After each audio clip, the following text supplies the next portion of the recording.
The thing is, had any of them stopped to think and realize that I was renting and not owning the apartment, that I wasn't exactly rolling in cash, but in their mind, being more successful than them meant I was therefore rich and could subsidize them. Going back with my college roommate, if he picked up a four-figure tab at a fancy steakhouse with wealthy friends, they wouldn't really care. They'll appreciate the gesture, but in no way does this change whether or not they'd be eating there. They go to the restaurant with their friends understanding they could end up splitting the bill, getting treated or getting stuck with the tab, and are fine with any of these outcomes. I, on the other hand, would have only gone to the place if I was treated, and therefore this is why I wasn't invited. He wasn't being a snob or selfish. He didn't want to put me in an awkward situation of having to either point out I couldn't afford it or that I was now his financial dependent.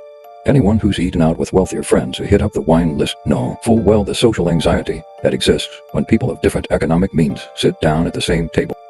The person who receives the money starts taking it for granted and rationalizes that it's meaningless money to the person giving it away. The person who gives the money learns to despise the friends they give money to because they began seeing them not as friends, but as people who just view them as ATMs. Giving money also doesn't fix the underlying problem that the money temporarily relieved. I wasn't going to take the money I would have spent in pizza in college and put it into the stock market to build wealth. I was going to blow it on beer. Likewise, my friend's brother-in-law. Years later, he's still broke and now living with them. He's no longer my problem, but is their problem now instead.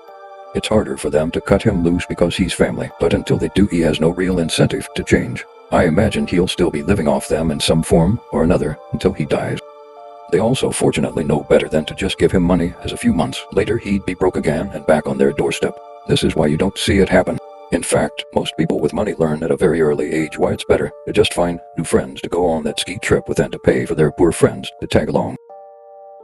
Would you do the same in his situation? Follow for more.